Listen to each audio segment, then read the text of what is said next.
Sister Sofia and Maria Jose had their whole lives ahead of them. One was living her dream teaching, and the other was just days away from flying to London to represent Honduras at the Miss World pageant. But after attending a birthday party in November of 2014 for one of their boyfriends, everything would change. That evening, the girls left to go to their party and told their mom that they would be back later. But after the girls didn't come back, their worried mother reached out to those at the party, but got no clear answers. Once investigators got involved in their search, conflicting stories were being told by witnesses and nothing was adding up. It seemed that no one was being honest about what they saw or that they all agreed to hide it. But why? What happened at that party? Why didn't the girls come home? And where were they?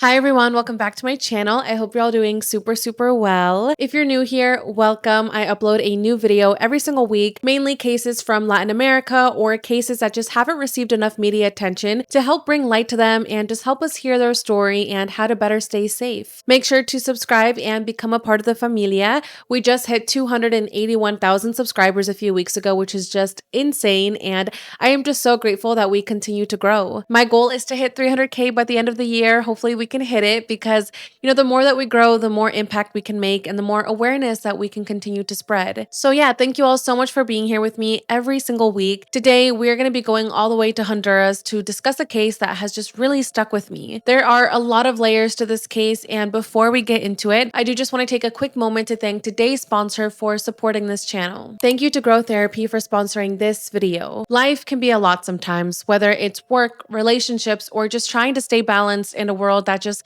never slows down. Having someone to talk to can make a massive difference. That's why I want to talk about something that actually makes finding therapy easier: Grow Therapy. Grow believes mental health care should feel human. They're building a better kind of therapy, one that's more affordable, easier to access, and designed to actually fit your life. You can filter by identity, gender, or faith, and choose from over 19,000 licensed therapists and psychiatrists, offering both in-person and virtual sessions. If your initial choice isn't a good fit, no worries, you can easily switch providers to find one that works best for you. One thing that I really love about Grow is the freedom to choose. There's no blind matching or subscriptions. You pay per session and you pick the therapist who fits you best. Most sessions cost around $21 with insurance, and Grow even works with Medicaid in some states. Therapy is really important to me. As I'm approaching my late 20s, which is still shocking to me, there are a lot of confusing thoughts roaming around my head. Thoughts about kids, about my future, about my family. I mean, this age can just be a really confusing time, so therapy is such an important tool that keeps me stable and helps me navigate all these questions I have about my late 20s and about what's to come next. Therapy should be accessible to everyone, and with Grow, you can book an appointment in as little as 2 days, including nights and weekends. Over 1 million users have taken that first step towards therapy. So if you've been thinking about starting therapy, now's the time. Go to growtherapy.com/Jackie Flores or scan the QR code to get started with therapy that fits you. Thank you again to Grow Therapy for sponsoring this video. And with that, let's jump into the case. Let's start with María José Alvarado Muñoz. She was born on July 19th, 1995 in Santa Barbara, Honduras, to her parents, Teresa and Oscar. María José was their last child, making her the baby of the family. She had two older sisters, Sofía Trinidad, who was the middle child, and another sister named Karina, who was the eldest. They grew up in a very loving home, and Teresa and Oscar worked extremely hard to give their girls everything that they needed. Unfortunately, though, Teresa would lose her husband, Oscar, to cancer in 2012, leaving her a widow.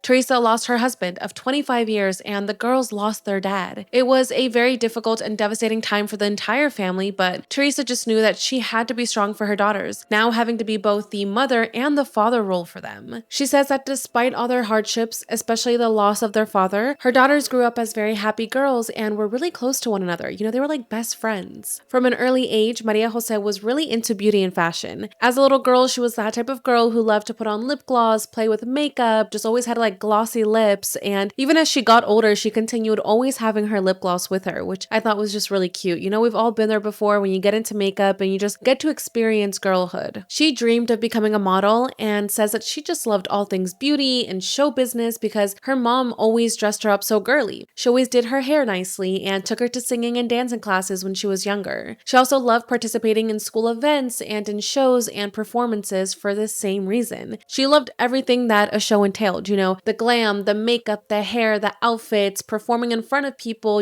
having an audience. She just loved that entire world. Maria Jose watched beauty pageants on TV so intensely and was so passionate about it since she was little. She dreamed of one day being like the girls that she saw walking across the stage from her living room screen. Before entering beauty pageants, she was a Girl Scout and often volunteered at community events in her hometown. She just loved helping others and believed that learning to serve and inspire people was an essential skill if she was ever going to become a pageant queen. As she entered her teen years, opportunities began to open up for her. At around 15, 16 years old, she participated in the Miss Teen Honduras pageant, where she won second place, and from there, her career just really skyrocketed. She caught the eye of a fashion designer named Sergio Paz, and from there, he helped her just do more pageants and designed her dresses and really immersed her into this universe. She was doing pageants and modeling gigs left and right, and eventually, Maria Jose moved to the country's capital, which was a few hours away from her hometown. She moved there to pursue modeling more seriously, and she also moved there because she joined the cast of a really popular Sunday TV game show, which was a huge accomplishment. So at this point, Maria Jose was booked and busy. Despite her rising success and very busy schedule, she did remain focused on her education. She studied computer science as a backup plan, knowing that her modeling career might not last forever. But her true dream was to always compete in beauty pageants and represent Honduras on the world stage. In April of 2014, she got one step closer to that dream when she won the Miss Honduras World Crown over 18 other contestants. During the competition, she expressed her love for her country, its culture, its people, the food, and her words absolutely captivated the judges and the public. That huge win secured her the opportunity to represent Honduras in the Miss World 2014 competition in London. This was everything that she dreamed of. She was beyond grateful and so excited. Her dreams were literally unfolding right in front of her, and she just couldn't believe it. Everything she had ever dreamt of since she was a little girl was finally happening to her, all because of her hard work.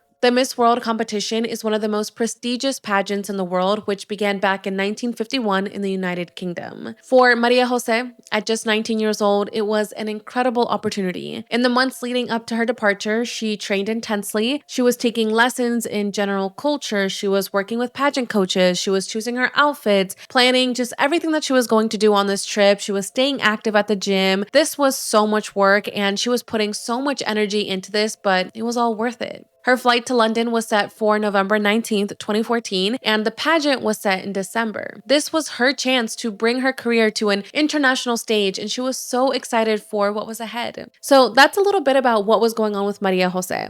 She had the glitz, the glam. She just was so excited about this future and was so proud of herself for working her way up to the big stage.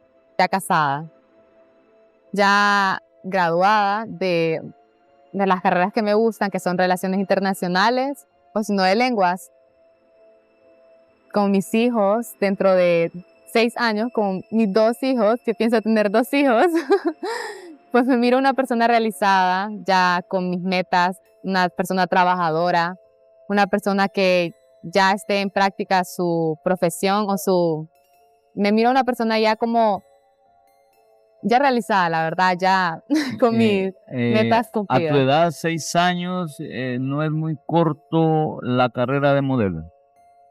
La carrera de modelaje es un poco corta, ya que a los 25 años ya las personas como que ya no contratan, pero sí, a los 6, tengo 19 años.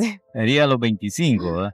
Donde ya prácticamente las modelos se retiran, ¿verdad? Ajá, exacto, ya me miro, ya, no sé si casada, porque uno a veces como que planea y Dios tiene otros propósitos para uno, pero Now, let's talk about her sister, Sofia Trinidad. Sofia was a middle child, like I mentioned earlier, and her family says that she and Maria Jose shared a lot of friends in common, especially since Sofia was very friendly and always made a great impression on everyone. Their mom, Teresa, says that Sofia was the one who was always planning things and just getting people together, whether it was for a party, for sleepovers, for dinner parties. She just loved being surrounded by those that she loved. As for her romantic life, when she was 18 years old, she crossed paths with a man named Lesvin Fernandez. The two started getting friendly, and then they began a relationship. Unfortunately, though, it was one that her family strongly disapproved of. They all tried telling her to break up with him over and over again, but they couldn't seem to get through to her. But why were they so against the two of them being together? Well, one, because he was 11 years older than her and she was only 18. On top of that, he struggled with a strong drinking problem, and they just felt that he was keeping Sofia from just reaching her full potential. She was only 18 years old, just starting her life, and her family didn't want her to get locked down by this older man. Her mom, Teresa, said, quote, "I told him that he was not right for her, that he was too old and that he was not a good person, but she didn't listen to me, and they began dating in secret. At one point, they began living together as well. Her family was not happy with this, and they did what they could to stop the relationship, but sometimes, love can blind people, and it can be hard for someone to leave certain situations." Her mom also said, quote, "Sofia never wanted to tell me where she was going or with who. She never answered the phone or text messages. I would have to ask Maria Jose to call her because she only answered her." So that just gives us more of an idea about the nature of this relationship and how it kept pulling Sofia further and further away from her family. In the end, Sofia and Lesvin would continue dating for some time, but in 2013, their relationship would end in a tragic way. Lesvin would be killed violently, although the exact reasons of how or why are unknown. Sofia navigated that loss, and as she worked through her grief, eventually things began looking up for her again. She got a new job and she was starting just a brand new life. She became an elementary school teacher and was really natural at teaching, and she was enjoying it. Her students adored her, and she truly felt that she had finally found her calling.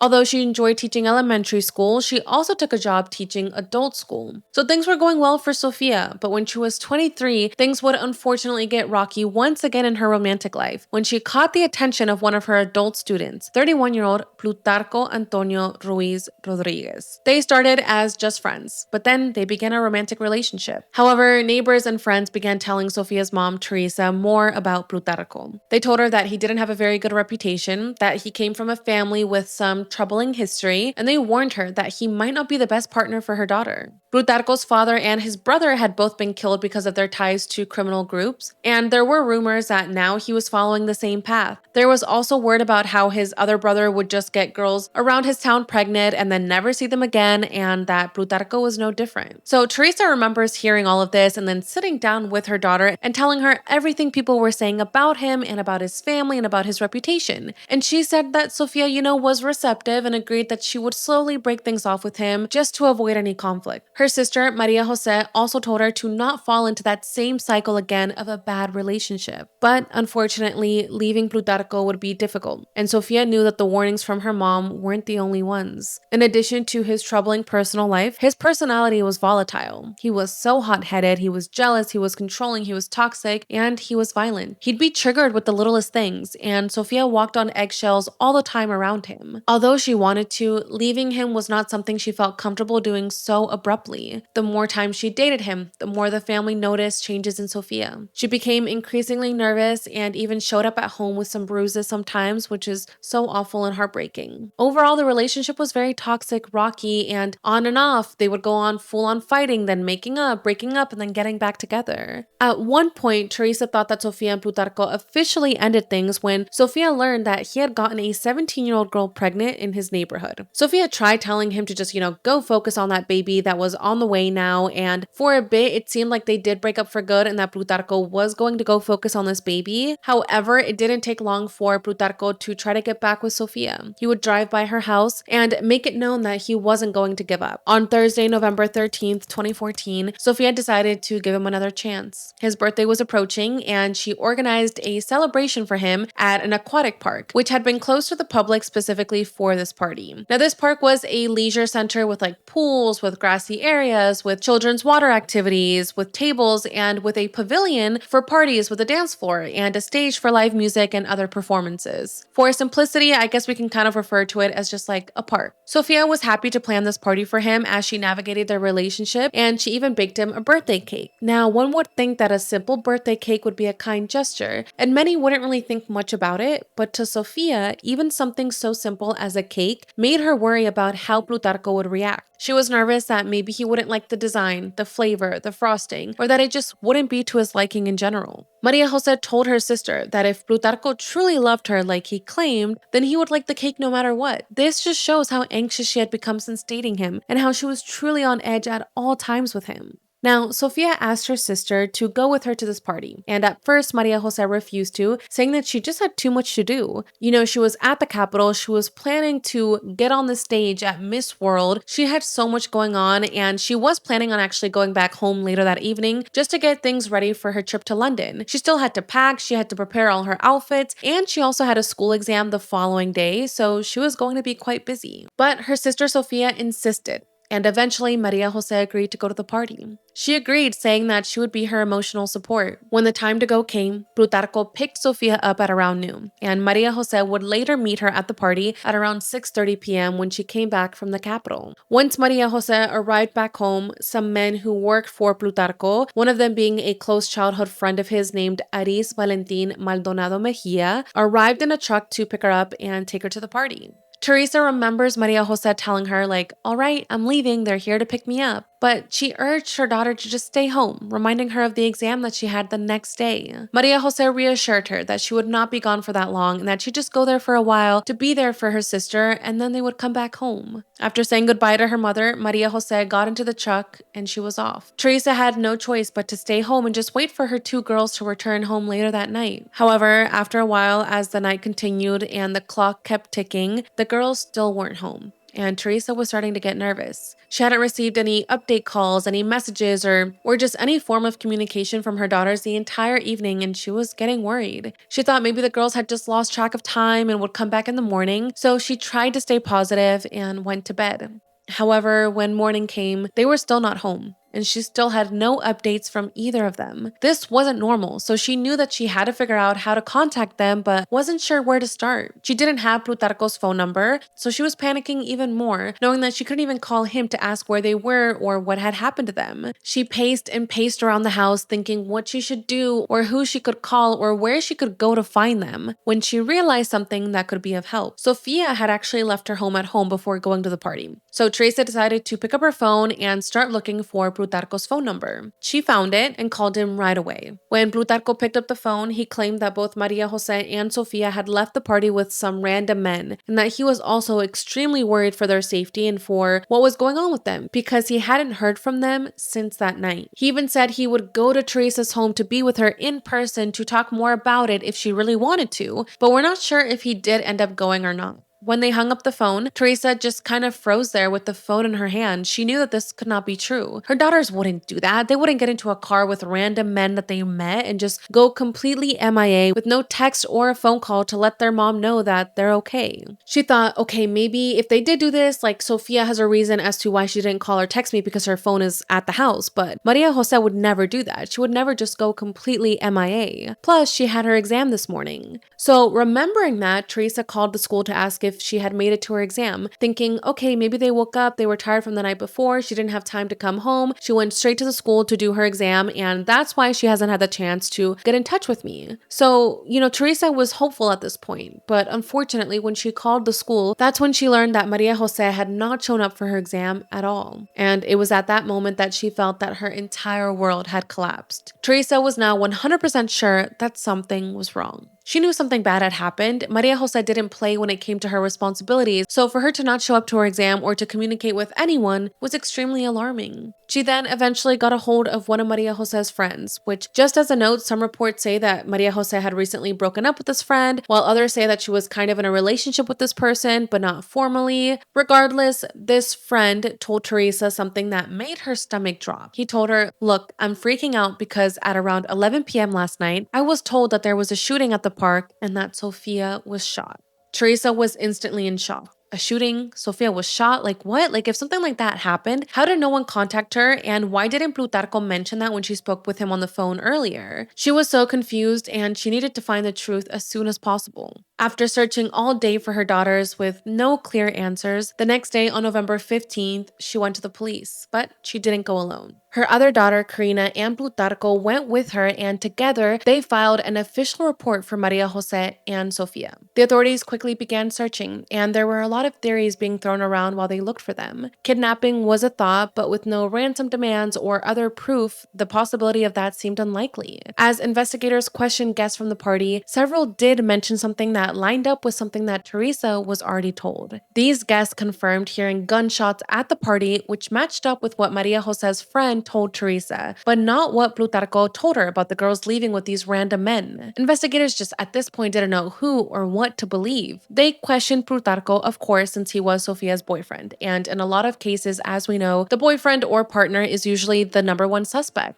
They questioned him as well as the park owners, Ventura Diaz and his wife, Elizabeth, since the girls were last seen on their property. But after investigators spoke to all three of them, they also got a really weird feeling about them. Their stories seemed super rehearsed. They all said that the girls left with those random men in a pickup truck, and that was that. They had nothing more to say, and they all described the situation exactly the same. So investigators asked the park owners okay, can we take a look around your property? Can we look at the park and see if we can find anything that can maybe, help us? Maybe to see if the other witnesses who said they heard gunshots were right and if they could find evidence of that. I mean, of course, they just wanted to look at the property where these girls were last seen at. Now, the park owners' responses further raised suspicions. They straight up refused and said no, they didn't give police permission to enter the park and look around. So while police worked on getting an official search warrant, they tried getting someone close to Plutarco to speak up. And that's when they learned that Aris Valentin, who was his right-hand man and longtime friend, picked Maria Jose up that night and took her to the party. So they grabbed Aris, they hoped to get something out of him, maybe some type of evidence, maybe a confession, maybe just anything that could help guide and point them to where the girls could be. And just like the investigators suspected, as they questioned Aris, he cracked under pressure and he confessed. He started telling investigators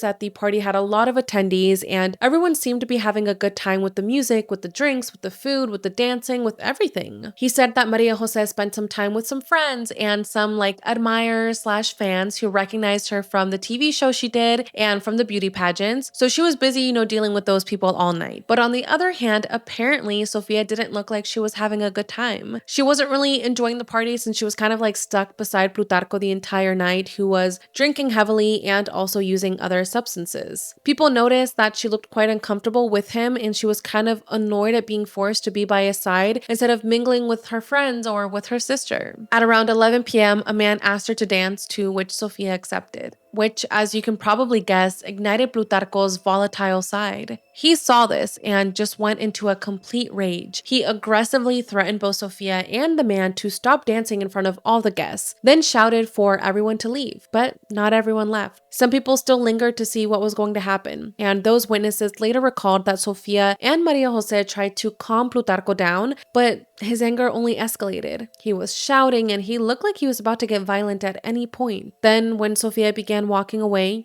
trying to distance herself from the situation, Plutarco stood his ground and told her that if she left, quote, she would regret it. As she was turning to continue to walk away, Plutarco pulled out his and shot her 8 times. Maria Jose ran to her sister's side, screaming in horror and shouting at Plutarco for what he had done. And in his rage, he reloaded his and shot Maria Jose 16 times in the back. She died while hugging and mourning her sister's body. I mean, it's just so horrific and so evil what this guy did. With Maria Jose and Sofia now dead, Plutarco threatened the remaining guests. I mean, they had just witnessed this murder unfold right in front of their eyes. And while some froze, some ran to hide as Plutarco screamed at them, threatening them to keep quiet or they would face the same fate as the girls. He basically told them nothing happened here. Then he ordered some of the remaining people, including Aris, his right-hand man, to load the girls' bodies onto his white pickup truck. After that, Plutarco and Aris drove to a wooded area near a river, and there Plutarco forced Aris to dig a grave while he basically just sat in the truck. For 6 hours, Aris shoveled until the sisters' bodies were buried, as Plutarco just sat in the truck, resting.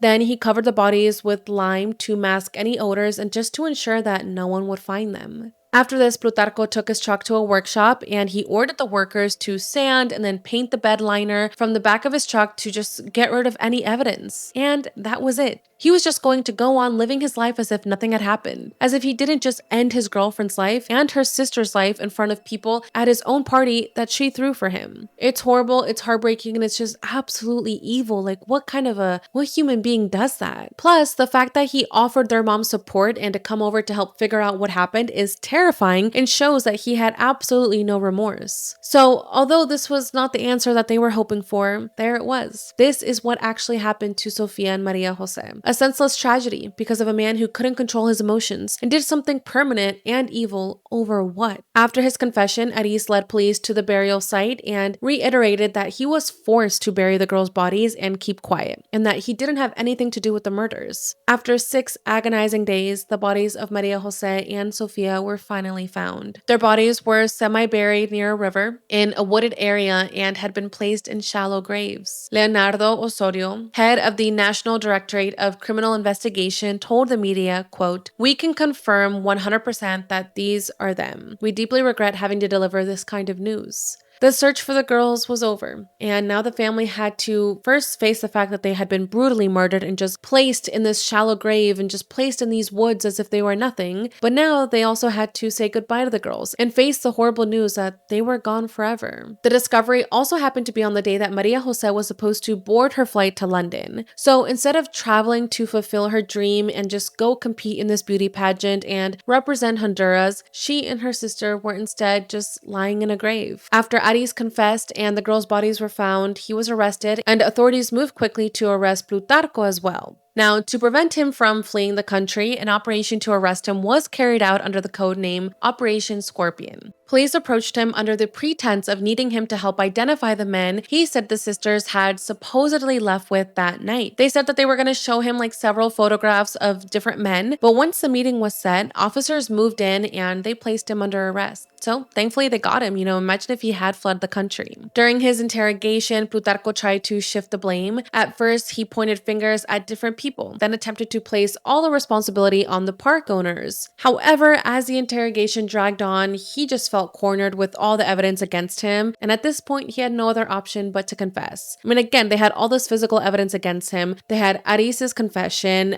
There was just too much against him at this point. In his house, they found the that he used and the clothing that he wore that night. They also tested the bed of his truck with luminol, which showed large amounts of blood, including pools of it shaped in the figures of the girls' bodies. So Plutarco said yes. During the party, an argument with Sofia had escalated, and that yes, he did pull out his shot her, and then shot Maria Jose. He then had help in transporting their bodies to the riverbank and buried them. But at this point, investigators were still asking themselves if Plutarco truly acted alone. Because remember, when they interviewed the park owners at the beginning of the investigation, their stories sounded super rehearsed and it just raised a lot of suspicions. So investigators continued digging into this, and it turns out that they were right to think that they were involved in some way. Plutarco eventually confessed that he had instructed the owners of the park, which again were Ventura Diaz and his wife Elizabeth, to clean the scene to get rid of any evidence. He ordered them to scrub the floors and wash away all the blood, along with the bullet impact marks that proved what had happened there. So investigators got the search warrant after the owners refused to let them look around the park, and they did do luminol testing, and they discovered large amounts of blood had been indeed cleaned up. With this, authorities also arrested Ventura Diaz and his wife Elizabeth Alvarado. They were accused of helping conceal the crime and tampering with the scene.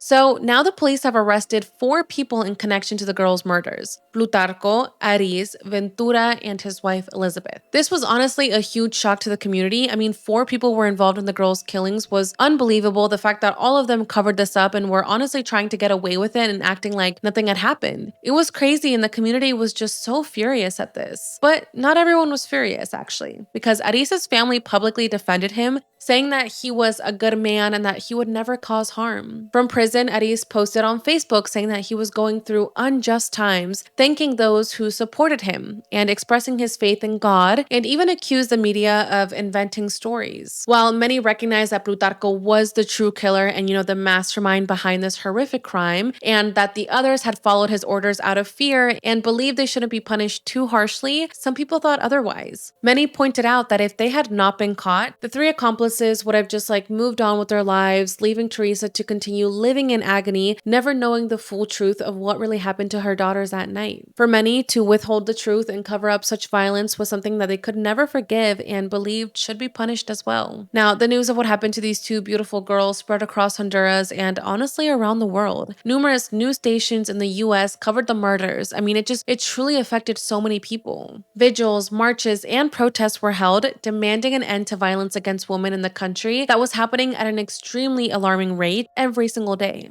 At the funeral, Maria José's and Sofia's coffins were right next to each other, and their loved ones just stood there crying over them, giving them one last hug, especially Teresa and Karina. They were both sobbing and just hugging the girls' coffins. For Teresa, losing two of her daughters at once, and for Karina, losing both of her siblings at the same time. It was the absolute darkest days of their life, and it's just so horrifying to think of what they went through. I mean, their family had already gone through so much grief when Teresa's husband and the girl's father had passed away from cancer. And now they were grieving once again, two more family members. Thankfully, they did have a lot of support from the community and from loved ones. Hundreds of people showed up to give them their support and just offer their condolences. Friends of Maria José said that she dreamed of becoming a mom one day to two kids, and how that dream, along with many others both her and Sofia had, were stolen. It was absolutely unfair. The person who did this had to pay for the pain that they caused and the lives that they took. 2 years and 5 months after the murders, in April of 2017, the trials finally began. Plutarco showed up behaving erratically to the trial. He was speaking nonsense. He was holding a lot of saliva in his mouth to the point where it would bubble out of his mouth. It was almost as if he was attempting to appear mentally unstable. He would talk to himself in the court, and he would move his head and his body in odd ways. Of course, the trial had to be put on pause because of this. That way, a psychiatric evaluation could determine if he was fit to stand trial, and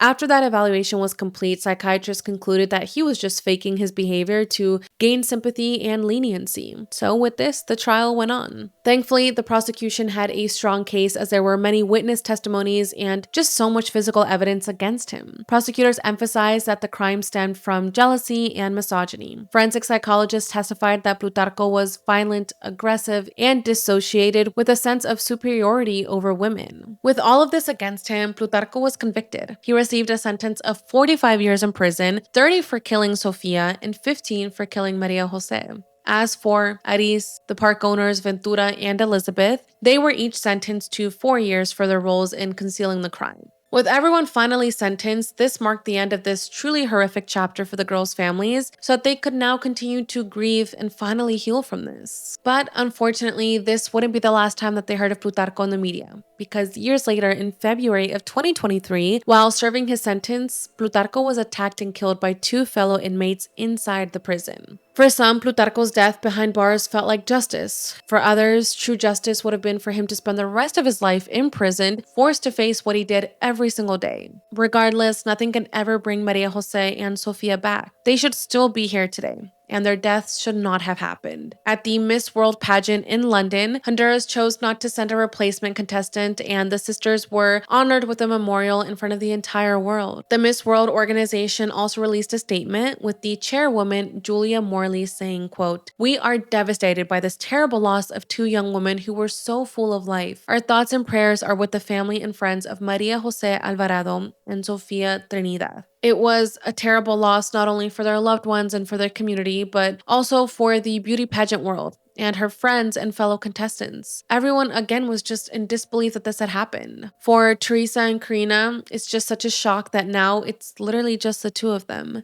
Their once united family of 5 has gone down to just 2 members. It's just absolutely heartbreaking. It truly makes you want to just cry. Since the tragedy, Karina went on to have children, and Teresa spends a lot of time with her grandchildren, it's beautiful to hear. She has reflected on her girls, and in an interview she said, quote, "I forgive Sofia for leading Maria José to her death. She was not a bad person, but she was naive and trusted and listened more to her friends and to her family. I wish she had listened to my advice. My daughters would be alive. Everyone who loved her warned her that this would end badly." Today, Maria Jose and Sofia are buried alongside their father, Oscar, and Teresa and Karina regularly visit, leaving flowers and balloons for them. My deepest condolences go out to them. I hope that they continue to find healing. I hope Maria Jose and Sofia are resting peacefully. Their names will never be forgotten, and as I said at the beginning of the video, the people of Honduras hold this case close to their hearts, and it will truly stay with me forever as well. It breaks my heart thinking about how these two beautiful girls had such a bright future ahead of them, and it's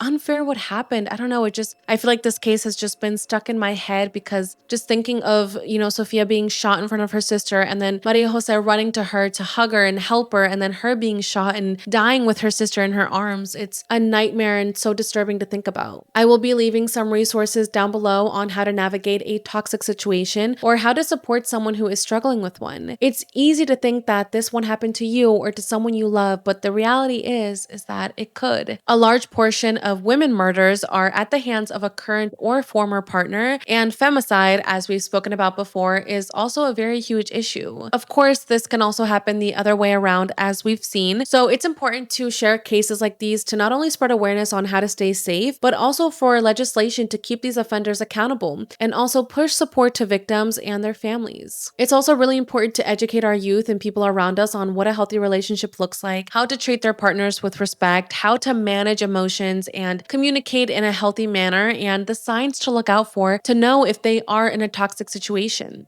Early intervention is one key to improving this issue, so if you or someone you know is struggling, please use the resources I have linked down below. You are not alone, and there is help and support out there. You deserve to be loved, you deserve to be respected, and you deserve to feel safe. Thank you guys again so much for being here and for taking the time to listen to today's video and for helping me keep Sofia and Maria Jose's names alive. Let me know what you guys think about this down below, and if you haven't watched my last video, I covered the case of Rebecca Joynes, a math teacher from England who fell in love with two of her students and even got pregnant by one of them. It's just another awful case that highlights the power dynamic issue, specifically between female teachers and their students. It's another case part of my female teacher crime series. I will leave her case and another video linked at the end for you guys to watch. Also, I wanted to say thank you to everyone who has signed up for my newsletter, True Crime Jackie News. We sent out the second issue earlier this week, and the response to this newsletter has just been amazing. This is another really special place I wanted to create for the familia, where I share helpful resources, case updates, information on missing persons, safety and expert tips, organizations to support, a section where you can submit questions that I answer in every issue, and just much more. It's completely free to subscribe to, and you'll get it delivered to your inbox on the first Monday of every month. So if you guys want to sign up for the newsletter before the November issue, you guys can click the link in the description box down below. Lastly, if you guys are not subscribed to my second channel and you're into fictional mysteries or thrillers, especially during the spooky season, which is right now, you guys can click up here to subscribe to my second channel. That channel is a lot of fun. It's a nice break, and it's nice to just like dive into a completely fictional world where we discuss just thrillers and mysteries.